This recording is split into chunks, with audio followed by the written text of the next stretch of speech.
Hello, everyone. My name is Benjamin Day. And I'm Jillian Mason.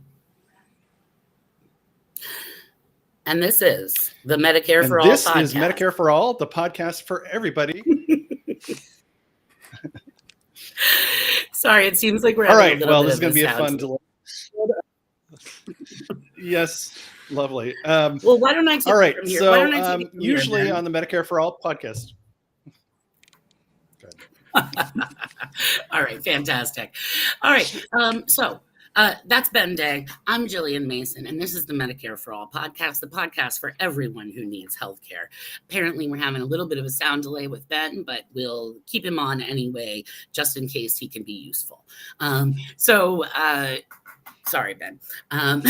Usually on the Medicare for All podcast, we're talking about people who want healthcare but can't get it. But today, we're talking about people getting healthcare they have specifically refused, folks who have been involuntarily committed. For plenty of our listeners, the idea of being held against your will at a psychiatric institution feels like a nightmare from another time, right? Something out of gothic fiction or horror movies set far in the past. But for folks who are struggling with mental illness in 21st century America, the terrifying prospect of psychiatric commitment is very much alive and well. In fact, a 2020 UCLA study found that in the 25 states where they actually keep data on this, the numbers of involuntary psych detentions have been sharply rising in recent years. Today, we're joined by two experts in this dark corner of our healthcare system to talk about why so many people are getting committed and who is reaping the benefits. So, let me introduce our guests. We have Jesse Mangan, originally from Massachusetts. Jesse has experienced a few different psychiatric hospitalizations and has spent over 2 decades struggling with the impacts of those experiences. So he now produces a podcast about mental health laws called Committable. And we also have Rob Wypond, a freelance journalist who writes frequently on the interfaces between psychiatry, civil rights, policing, surveillance and privacy, and social change. His articles have been nominated for 17 magazine and journalism awards. He's also the author of the 2023 book, Your Consent is Not Required: The Rise in Psychiatric Detentions, Forced Treatment, and Abusive Guardianships. Thank you so much, y'all, for being here with us. All right. Thanks My for pleasure. having us. Excellent. So I want to, we believe in storytelling as a form of power. And so we'd love to hear people's personal stories about sort of how they came to their interest in healthcare. So why don't we start with you, Jesse? So we really appreciate you reached out to sort of plant the seeds for this collaboration, and also to help us make sure that we covered this in a really responsible way, which we definitely appreciate because irresponsibility is one of our hallmarks here. So this is a refreshing change. For folks who don't know you and who haven't heard your excellent podcast, can you talk a little bit about how you came to have so much unwanted expertise in psychiatric commitments and how that experience turned into your podcast, Committable? Yeah, great questions. So my first interaction was while in college. Basically, I knew something was wrong, but I thought it was a purely physical problem. So I made an appointment with health services at my university, and that ended up with me being forced into a psych ward later that day. And that started a process that was really only about 3 years of my life where I was hospitalized a few times in different ways. And one of the things that really got me thinking about healthcare was with my last hospitalization. All of my hospitalizations were for complications related to anorexia. So with my last hospitalization, I had previously, right before it, been in California, in Oakland. I was with an AmeriCorps program. I was tutoring in a middle school. And I was still struggling with the challenges of an eating disorder. And during that time, I was assaulted a few times by people. I saw a teacher violently assault a student, and someone I cared deeply about passed away. And so at the end of all of that, I was trying to process everything. So one of the things I would do to process is I'd go on these long walks where I'd fill a backpack full of weights to just sort of give myself some extra like energy to expend. And I was coming home. I was on a bus, trying to get back to my apartment. And at the time, I had edema related to the eating disorder, which means that my body's producing extra fluid. So I'd wake up in the morning, my face would be full of fluid. Throughout the day, the fluid would drain down from my face to my legs. My legs would become swollen. So at the end of the day, I've got a backpack full of weight. I'm trying to step off a bus, and my knee won't bend because I've got edema in the knee. So I go face first into a curb. I smash my chin onto the curb. It's bleeding. I'm trying to like collect everything. The bus driver's asking me if I'm okay. And I tell him, don't worry about it. I'm totally fine. I realize that there's just too big a flap of skin and I have to go to the ER. So I go to the ER. They see me. They clearly see that I appear to be low body weight. So they're like, what's going on? I said, don't worry about it. I'll take care of all that stuff on my own. I just need you to take care of the chin. And so they're spraying some sort of saline-like solution into my chin. I can feel it hitting the bone.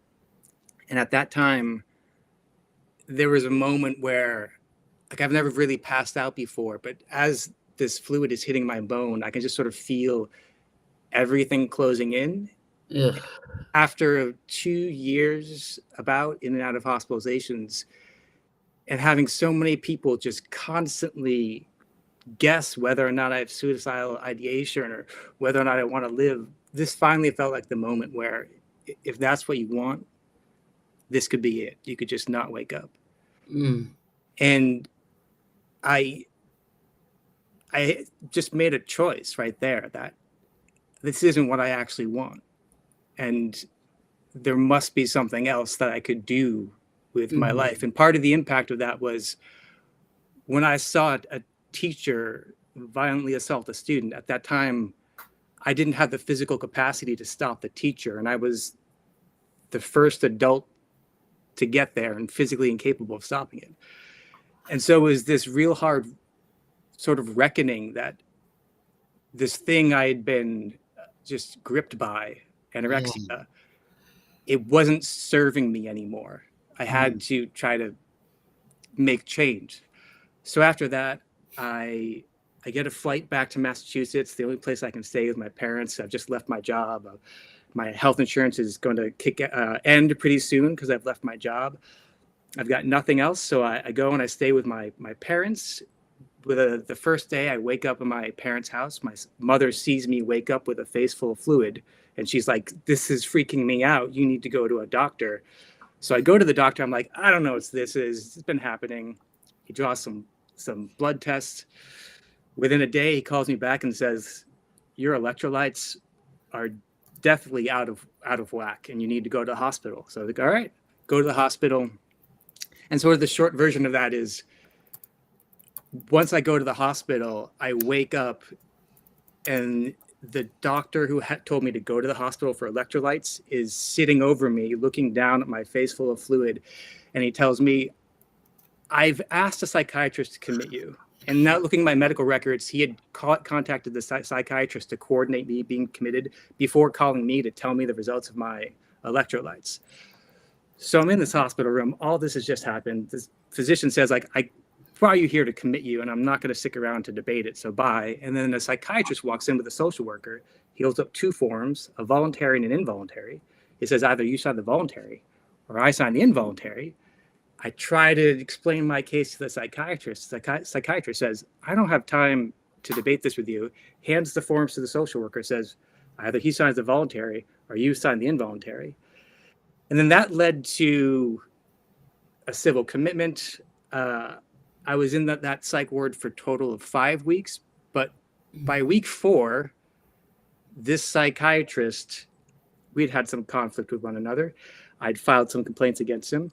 This psychiatrist vanished. Like he was in charge of the ward, and then somewhere around week 4, he vanishes. But before vanishing, he leaves this little gift to me, which is, with eating disorders, weight is usually a marker for clinical discharge. Sure. You hold someone long, they meet a stable weight, and they're clinically cleared for discharge, essentially. Mm-hmm. I was clinically cleared for discharge. I had met the necessary weight.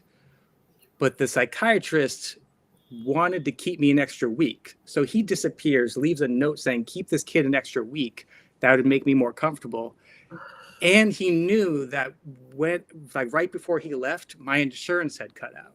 So there's this final week of my experience where I'm not being clinically treated because there's nothing to clinically treat me for.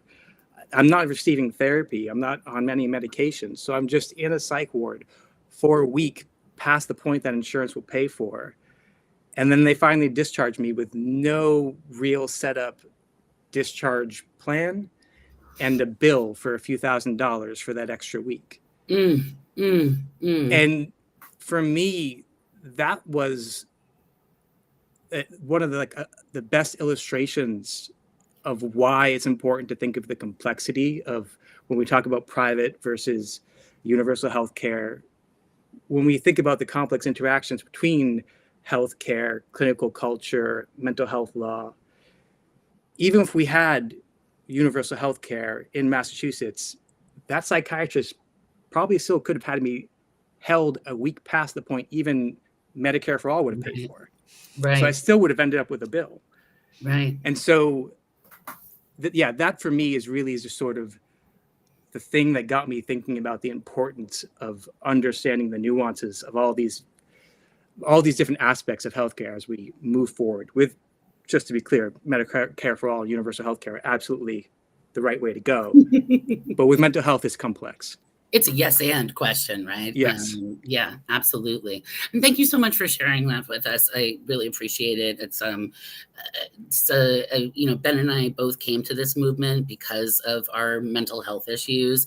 Ben himself was committed in a psych ward for a bit, and I have avoided it just by the skin of my teeth because I had therapists who basically told me to walk back everything that I've ever said and warned me about like what things that I can and can't say. But, I think for most people with mental health issues in America, right, like this is actually a very live concern, right? We make jokes about the grippy socks and, whatever. But I think that we're all kind of afraid of that. So thank you for talking about it. I think it's something that we don't hear about enough these days. Rob, how about you? What brought you? You've written about this from a journalistic perspective for a long time. But what brought you to this issue? What made this feel important to you? Yeah, one of the things I want to say right away is that, Jesse's story and your comments really highlight one of the main reasons I have gotten extremely interested in this now for a couple of decades, been writing off and on about this issue because, out there in the mainstream media, really right, left and center and investigative media, all media right now, especially right now, there's this portrait out there, this idea that somehow people who get locked up and forcibly treated in psychiatric hospitals in America are really, really crazy, out of touch with reality, lack insight, blah, blah, blah, blah, blah. And in fact, what I found is there are far more people like us. They really are. It's not that those other people don't exist. It's not that sometimes, for some periods of time, people really do, act in ways that are, shocking to almost anyone. Like, oh my goodness, this guy's really saying some pretty wild stuff. That does happen. I'm not saying that it doesn't, but it's often that itself can happen to people who otherwise often now or in the past or in the future in their lives are going to be quite ordinary people again. and sometimes even as it's happening, they're quite insightful and aware and smart. And even as they're saying some weird things. And so that's what happened in my case. It happened to my father, a career college professor of computer engineering, no history of mental health issues per se in his life at all.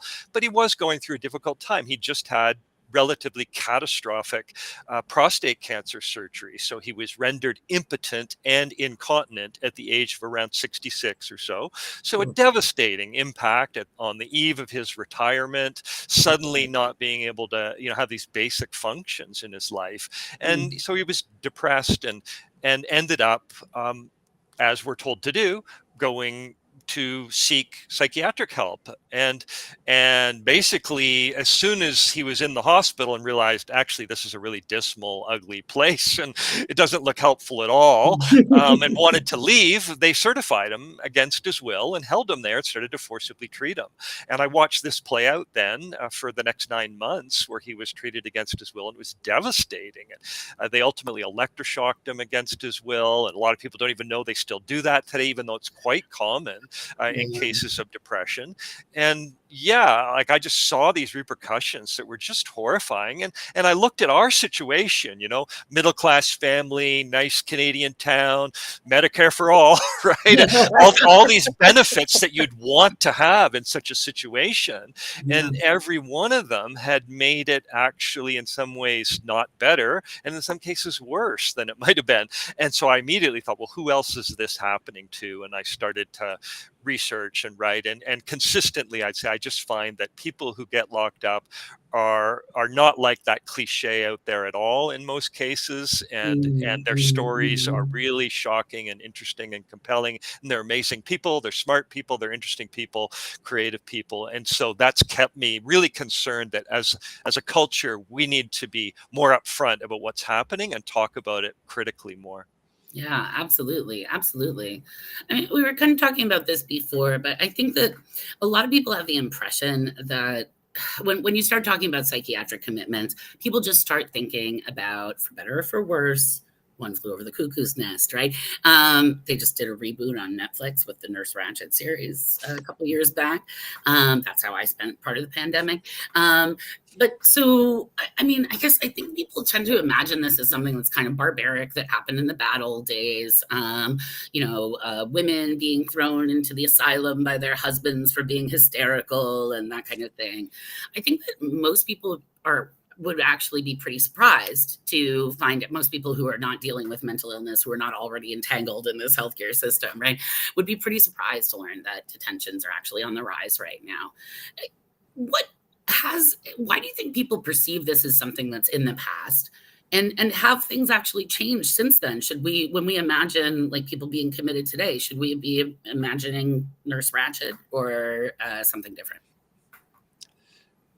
So I'll say quickly, I mean, I think one of the reasons is because it has changed. Like large state hospitals, those huge asylums that held tens of thousands of people in some cases, they have closed.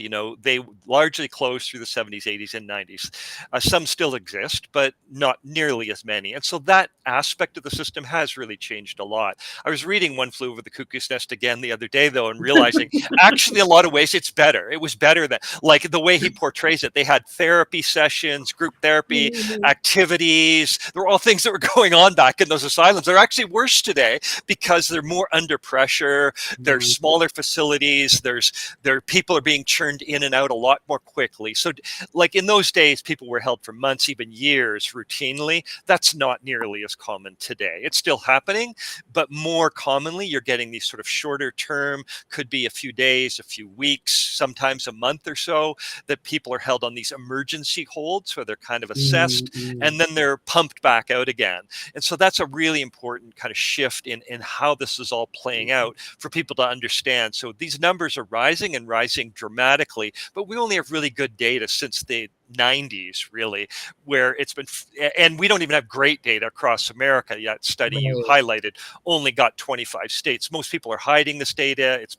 It's very hodgepodge, but roughly we can see it's rising and rising dramatically. But these are relatively short term compared to the old days. So that's one big difference that does need to be talked about. And that's very similar to your experience, right, Jesse? Well, it's similar to my experience, but I think if you look back to the era of One Flew Over the Cuckoo's Nest, one of the important distinctions is that in the early 70s, there's a series of federal cases in the United States that established some degree of due process rights for people going through this process. So in that respect, there's a really important history of disability rights activists really campaigning for that. There's history of exposés like Willowbrook, which just revealed horrific situations. Geraldo, yeah, right. Geraldo Rivera doing actual journalism. Yeah. And one of the other I important grew up things. thinking that man was a hero because of that expose. I was like, he's the greatest journalist of our generation. And then like all of a sudden he's Geraldo. Anyway. Yeah. Please continue. So one of the things that comes out of that is you have some establishment of basic due process standards, and you have an increasing privatization too. So one of the real confusions is trying to compare today to then, because our understanding of human conditions has changed. In many ways it's evolved, but in just more simply it's become more complex. So there's intellectual disabilities, there's developmental disabilities, there's physical disabilities, there's mental health conditions. 50s, 60s, you would have just thrown anyone who was too challenging for their loved ones to care for into a facility. And so as we see all of these complexities evolving, you also see the expense of facilities having to go through any basic due process experience. So once you reach a court hearing, like in the US, there's an alarming number of facilities who will drop a case as soon as it reaches a court hearing, because it becomes more expensive to have to go through a court hearing to keep someone. And so that's how you know that it's all in your best interest, right? I mean, there's in your best no other interest until it's too expensive. I mean, it's funny, but it's also actually a really valid point. There's no justification for holding someone up until a court hearing and to let them go. There's only a profit motive for that. And so it's also important to talk about mental health laws, because with the evolution of those due process standards, every state is trying to catch up to these federal rulings by creating their own state mental health law. And with each state mental health law functioning a little bit differently, some of the basic things they all have in common is some wide degree of authority given to typically police officers, often social workers, psychologists, psychiatrists, physicians, to do an initial detention, which has no due process check. So depending on the state, varies a lot. Massachusetts, it's a Section 12, a 72-hour hold. There's no due process check until the point where the facility says we're going to go for the next step. And so the short-term detention is really about, I think largely it can be traced to, you've given a lot of authority to a lot of different types of professionals and created a due process standard that doesn't click in until a court hearing. I mean, there are places where, like in Indiana, I believe the facility sends a form to a judge saying, we want to keep this person. The judge doesn't actually look at the person, and the person can be detained in the facility in Indiana for 14 days before there's any actual appearance before a judge in a court. And so 14 days is a long time. Well, that's 14 days in Indiana. You can be forcibly treated at that point. That's another thing which is important to talk about. In many states, you cannot force treatment simply by detaining someone. When you're detaining them, it's essentially a safety measure. It's based off of a suspicion that this person may or may is going to be dangerous in some way at some point, probably. Others or, Well, but it's a civil process, so you don't even have to believe that they are going to be dangerous. You have to suspect that they might be dangerous, and in some states, that's a probable cause standard, meaning it's like a coin flip, like maybe 50%, 51%. And so when we look at these processes, essentially what we're seeing is a lot of authority to detain people based on very loose suspicions that maybe they meet the criteria, but we're not going to check that for 3 days, 5 days, 10 days, 14 days, whatever it is. And in many states, you can't treat that person during that detention. You can't force treatment during that detention phase. So you just have people. You're just incarcerated at that point, right? You're just being detained. Yeah. Can we game these laws? Because I actually have some really strong suspicions that J.D. Vance is going to be dangerous to himself or others at some point in this country. And I'd really no, is that not going to work? No. Well, there's also a Goldwater rule among the APA, which I don't know if you're familiar with it. It's essentially you cannot diagnose someone off of public appearances. You're not supposed to. Wow. Yeah. But I have to say, we have examples of politicians getting subjected to this by their enemies already in North America. So I think a vice president or president, unlikely, because they're going to be protected by the profile that they have, right? You'll immediately be suspicious. They'll suspect the person who makes the 911 call before they'll suspect him. But usually under ordinary circumstances, it's the opposite. So I'd say as a matter of routine, yes, every politician of every stripe should be worried about these kinds of powers. They're just not thinking very far ahead. Because even now, I mean, I saw an article in Scientific American that they were where they basically, a psychiatrist was diagnosing everybody who voted for Trump as psychotic, literally using that terminology. And this was a forensic psychiatrist saying, yeah, the only way to change their mind would be to forcibly treat these people, making that kind of generalized statement, right? And extremely inflammatory, utterly unchallenged, right? Now you hope that's just wacky, right? But it's out there. And so we need to be really careful with these laws and how broad, as Jesse was just describing, these are very vague. The detention before you get to the hearing, in some states it's as much as a month, and in some states you can in fact be forcibly treated in that time frame. They can use justifications of quote unquote emergency and so on, or sometimes it's written right in that they can, and you don't even get to the hearing point yet. So these are extremely powerful and dangerous laws overall. And again, I don't want to suggest that that's the standard right now, but the risk is real. Just like with terrorism laws, when we create those, we have to look at how broad they are and say, who else could this end up capturing? Right. Oh, that's a really good way of putting it. Yeah. Yeah, absolutely. So, I mean, generally on this podcast, we're talking about the for-profit healthcare system. So when something bad happens to someone in a healthcare setting, like they're denied care or whatever, there's usually some clear beneficiary, right? It's a health insurance company that's benefiting from the terrible things that are happening to people in the healthcare system, or there's a big hospital, big pharma, right? There's just like a clear, it's clear who benefits and who loses, right?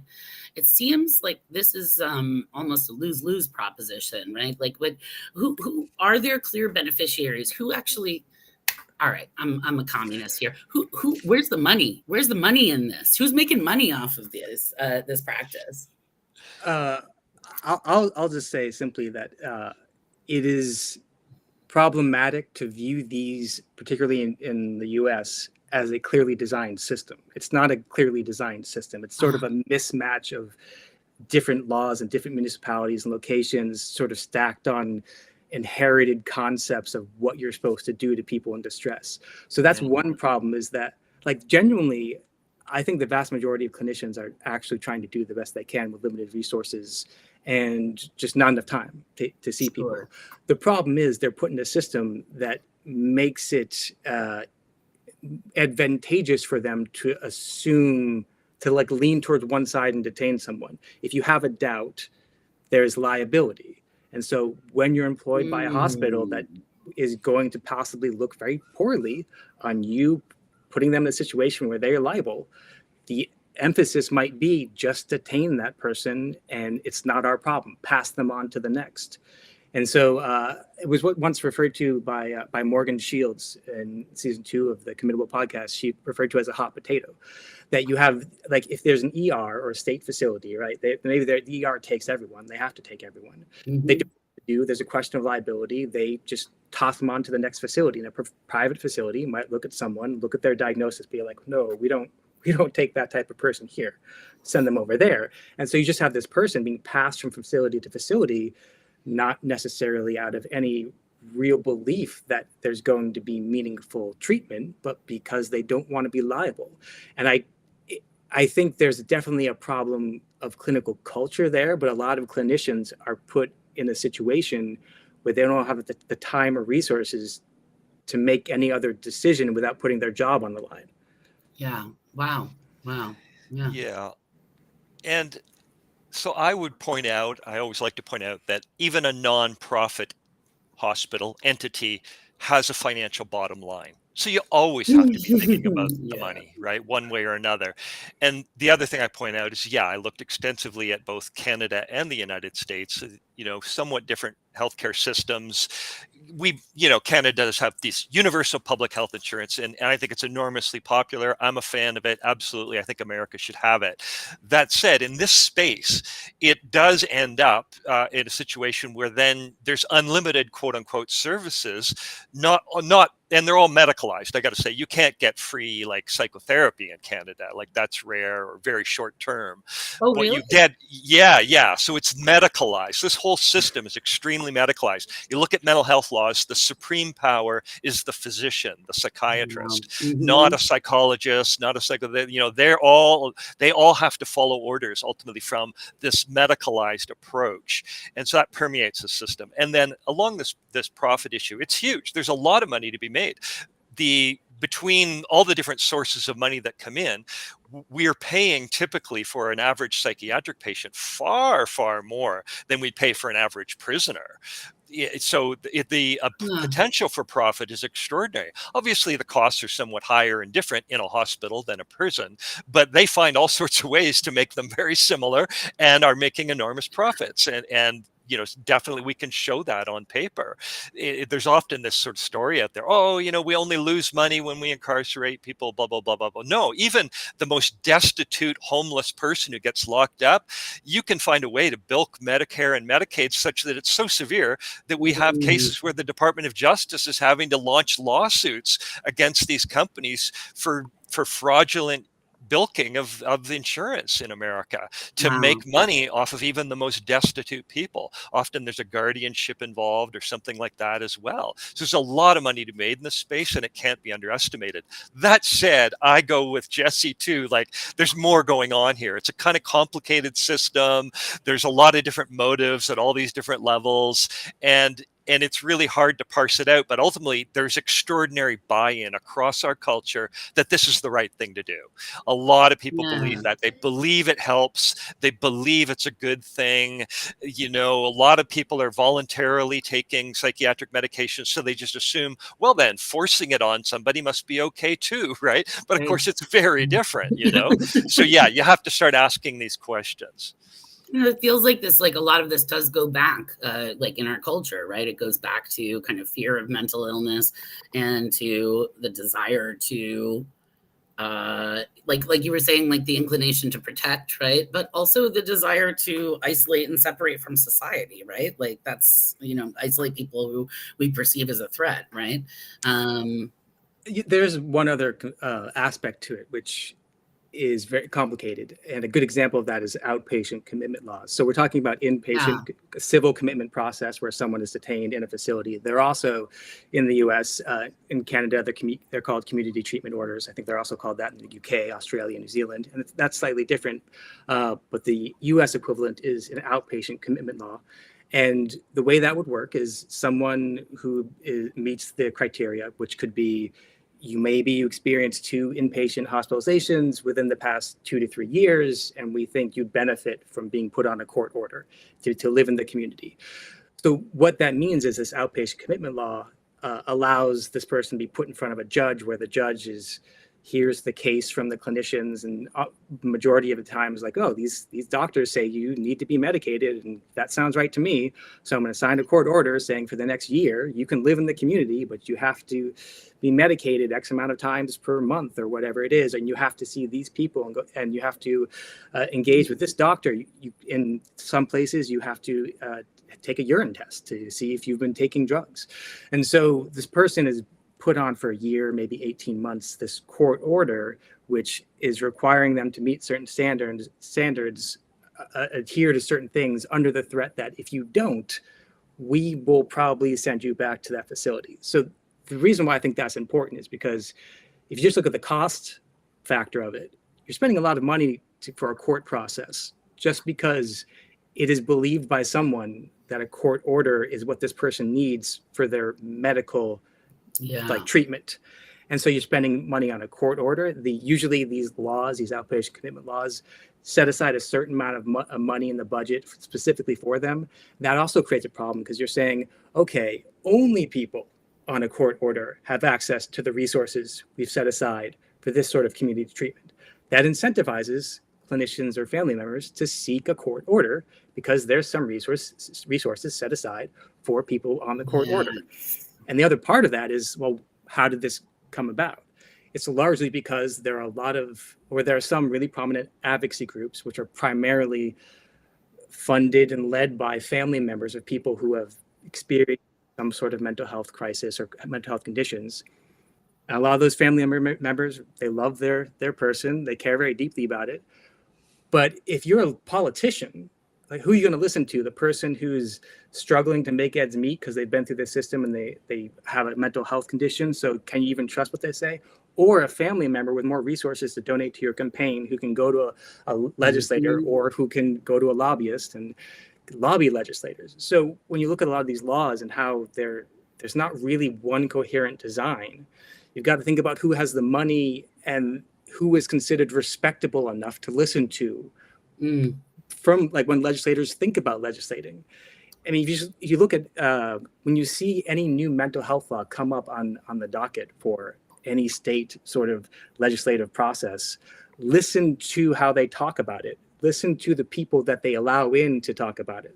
They usually give some people with lived experience a few minutes to say their piece.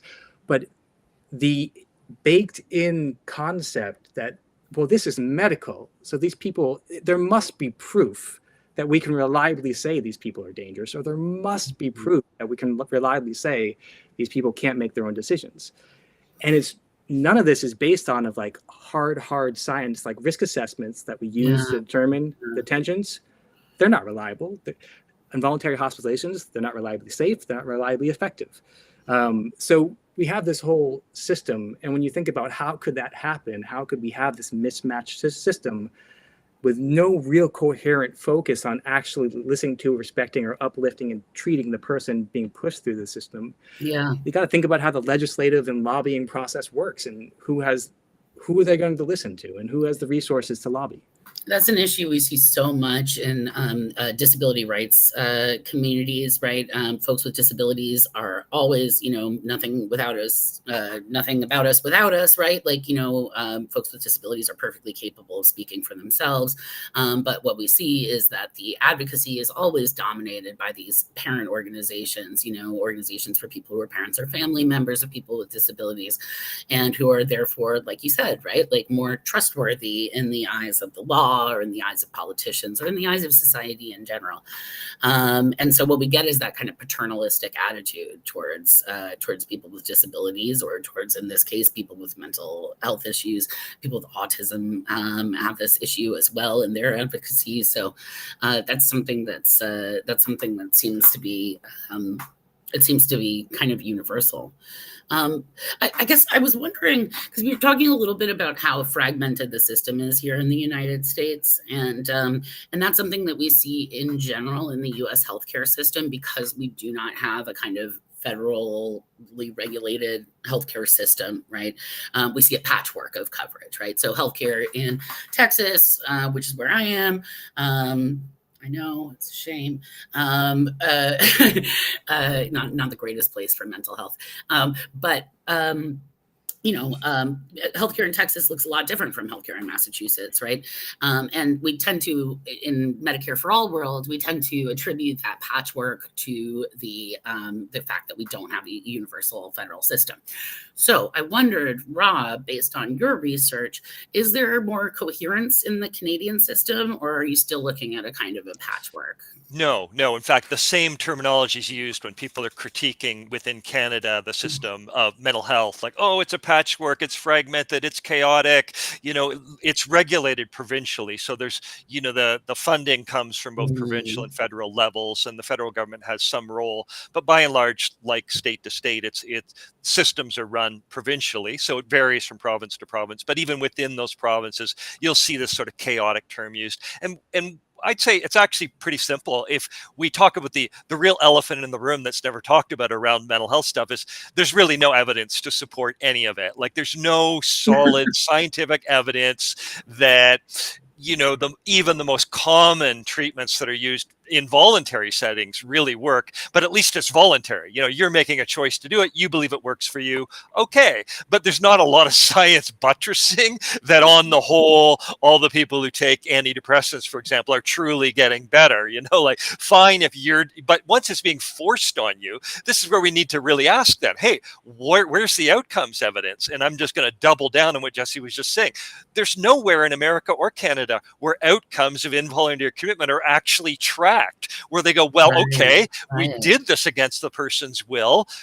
What happened to them in the end? Once we let them go, what happened? Like nobody's formally tracking that in any way. And you won't find this in scientific studies either. There's been a handful of studies around the world in decades that have even looked at this question, let alone done it well and really looked at it. And so we have no evidence that involuntary commitment and forcibly treating actually helps people on the whole. We only have these anecdotal stories emerging from some random family member that gets a lot of attention in the news media, some random legislator, or just whoever's getting the attention.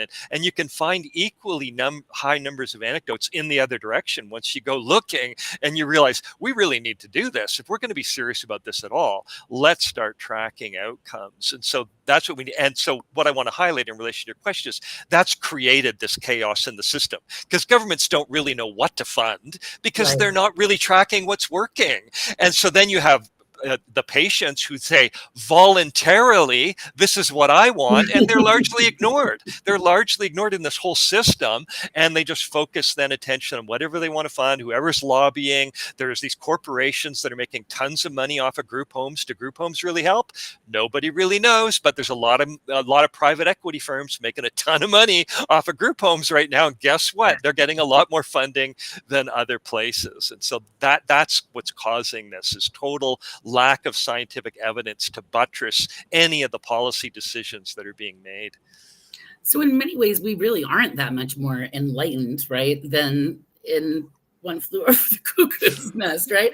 Like, does modern mental health science actually have something to say about this? Or so I think one of the arguments that would be made in opposition to comparing us to our current situation to One Flew Over the Cuckoo's Nest, some of the arguments that would be made, they would say things like, well, if you saw ECT in One Flew Over the Cuckoo's Nest, it was administered without anesthesia, and in the process it wasn't as refined, and now we have more refined process.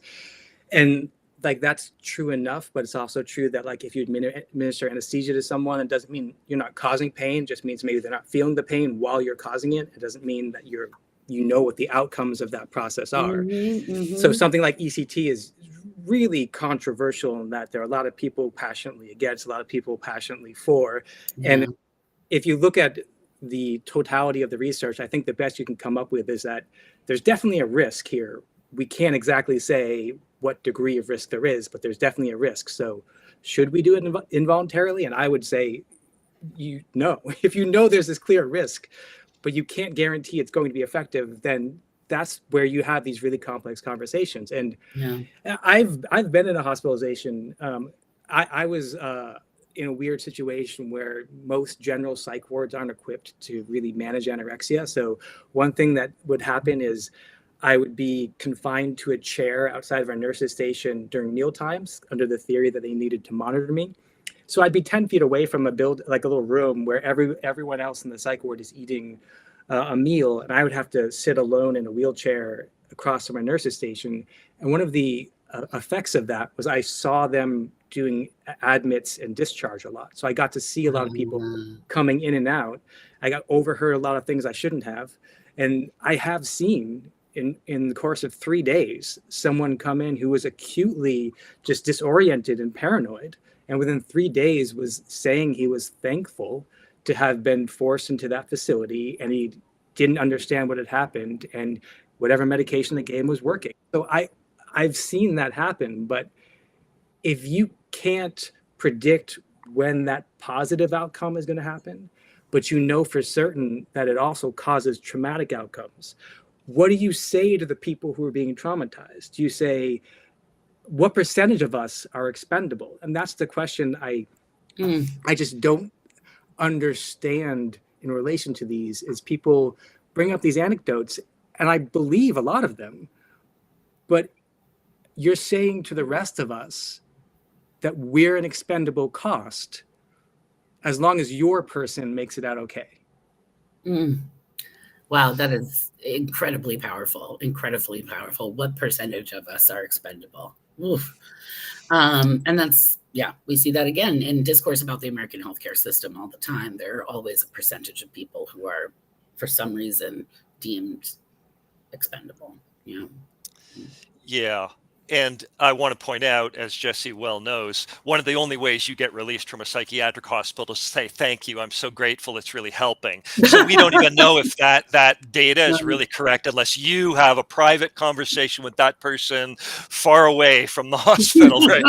So, I mean, this is, again, these are outcomes we need to study. But to answer your question too, definitely we can go back and, hey, man, state asylums, they were hosing people down in cages. You know what I mean? We're not doing that anymore. That's a good step. Nevertheless, you can even look at the results from the reports on Bridgewater State Hospital in Massachusetts recently, and it's a nightmare what's been going on there. And they've known about it for a decade or more. They've had multiple reports now just saying, hey, this place is so bad, it should be shut down. It's horrible what's happening to people. And it goes on. So yeah, these really bad things are still going on. And then we're seeing just a whole new form of it. And I think we were touching on it earlier around just the extent of kind of coercion that's happening out there in communities, in these short-term detentions that are increasing. People are living under a state of threat and fear all the time because they've had it happen and they don't want to happen it again. So they are taking drugs maybe they don't want to take just because they're afraid of it. This is more what's happening today. And it's not nice. It's, it's not nice to live with that kind of fear. No, it is not. Yeah. Jesse? Bridgewater illustrates another great point, which is that universal healthcare, Medicare for all, definitely the right direction, need to go there. But Bridgewater is a facility for people who have some sort of mental health concern, but it's run by the Department of Corrections. So sometimes you have people who might get cleared in some capacity to leave that Department of Corrections facility and been sent back to a Department of Mental Health facility. But the Department of Mental Health and Department of Corrections don't have the same policies about medications that are allowed, certain treatments are allowed. You see this also in Oregon, with they have a process, like it's a similar process where their state hospitals are getting overwhelmed with people coming from the criminal system for restoration of competency, and so you send them to a facility where you're restoring them. That's when people would claim that they're not competent to stand trial, right? That they not necessarily the person claiming it, like a defense attorney, or the prosecutor or the judge, anyone involved in the system says, I don't know that this person understands what's going on. Send them to this hospital where the hospital's goal is not to restore this person to wellness, but to restore this person to the point where they can be cleared for trial. And so to get cleared for trial, you have to know what an attorney does and what a judge does, essentially. You have to be able to assist in your defense. So a person goes to a facility where they're not restoring them to wellness, which, to be clear, psychiatric facilities don't really do that. They essentially stabilize at best. So you get to go out of the criminal justice system into a facility that restores you to competency for trial. You get sent back to the criminal justice system. They're not giving you whatever you were getting in the other facility, the psychiatric facility. You're not getting that in jail. So you deteriorate again. You get sent back to the psychiatric facility. And so there are these interactions with criminal processes and civil processes between a Department of Mental Health and a Department of Corrections, like with Bridgewater, that are also not going to be solved by Medicare for all, because we're trying. I don't actually entirely understand why that keeps happening, because part of it is we're arresting people for stupid stuff that they just shouldn't be jailed for, like loitering or trespassing. And then someone says, I think this person has a mental health condition. Let's keep them in the Department of Corrections facilities. And we need to rethink all of that from the ground up, but we also need universal health care while we're doing it. Yeah, yeah. No, I think that that's like, I mean, I think that's really good. And so to kind of try to wrap this up, right? Like, what are some other things that we in the kind of, the Medicare for All movement, right? What are some of the other kind of caveats that we need to be aware of? We talked a little bit about the intersection between mental health and the criminal justice system, right? That's something that obviously needs to be severed or at least worked out in a more equitable way, right? What are some of the other things that we need to be paying attention to besides the issue of universal coverage, right? While we're trying to fight for a Medicare for all system. I would say a couple things. One is make sure that this Medicare for All would cover other types of treatments, because right now it's largely only medicalized treatments. So Yeah. if you don't find that these drugs help you, and they're often just tranquilizing drugs or sedating drugs, side effects can be brutal, debilitating even. So if you don't want those, you really don't have much else. And so I'd say you really got to make sure in the mental health space that it's more expansive than that. That said, you have another problem, and that is you need to be aware that if everybody has unlimited health insurance, that means everybody can be locked up indefinitely and profit made from them.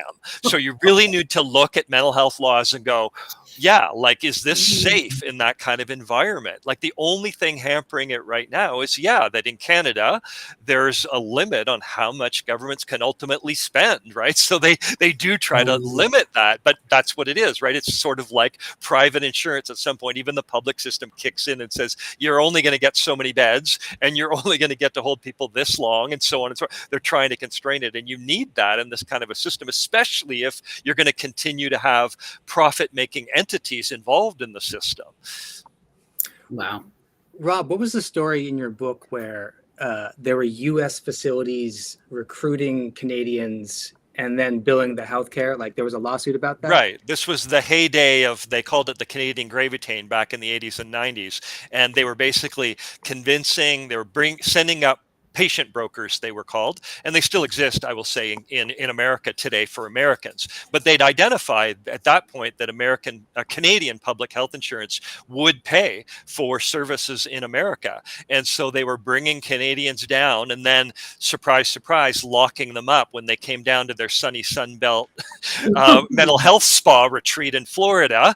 Then the Florida hospital would actually lock them up indefinitely, just bilk the Canadian health insurance. And it was that reason that now today, as Canadians, cannot get health care in America. Like, we have to pay for it ourselves. In the old days, we could actually cross the border and get services. But when this blew up and got a lot of public attention, the government stepped in and said, no way, you're paid for, your health insurance only applies in Canada. But that's an example of what can happen. It's interesting because usually Americans are the reason that Americans can't have nice things. But in this case, Americans are the reason Canadians can't have nice things. So that's a switch. Okay, yeah. Jesse, how about you? Any other kind of like final things that you think we need to be like aware of and thinking about legally when we think about moving towards a world where people actually can get the healthcare they need?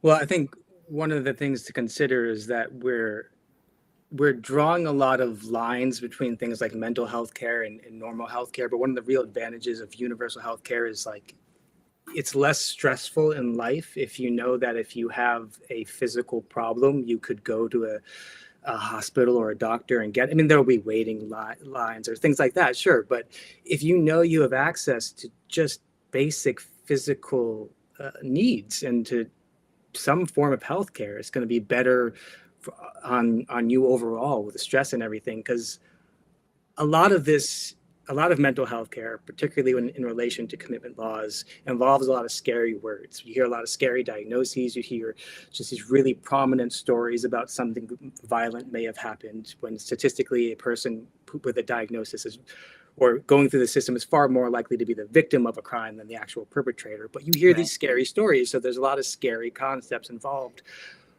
But a diagnosis is based off of a cluster of symptoms. So whatever diagnosis from the DSM you're given, and I know people have talked about the DSM on your podcast before.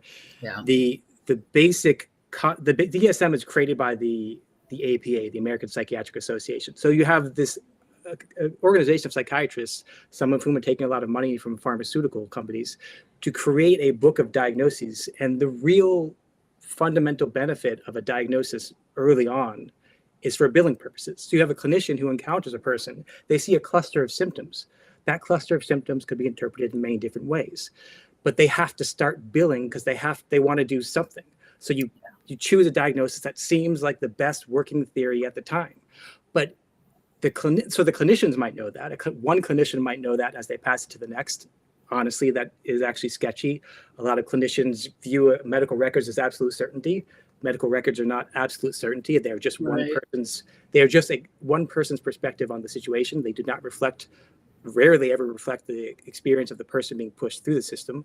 But when you have this diagnosis based off of a cluster of symptoms, which is basically a working theory given by a clinician to start a billing process, that diagnosis is then carried out to the rest of the world. And the rest of our culture doesn't really understand that. Like when a psychiatrist is testifying in court, they're not diagnosing someone based off of medical record. They're appearing as a court expert. And so we give this reverence to them of like, give us the medical certainty of this condition. You're a psychiatrist. You appear in court. You must know. You must have this absolute certainty. When the practical function of these diagnoses is just to start billing, because you need to start billing for something in order to do anything, whether it's medication or talk therapy or whatever it is. So as we move forward, we need to think about altering the way our entire culture views mental health and mental health conditions. A diagnosis should not be scary. A diagnosis is not an absolute statement about who or what a person is. Anorexia is often equated with deceptiveness. So every hospitalization I've ever been through, I've gone to the dentist and had dentists start accusing me of things because I saw that I had an eating disorder on my records. That is permanent. Forevermore, anytime I go to anything, they're going to look at this and go like, well, this diagnosis means that you are absolutely this type of person.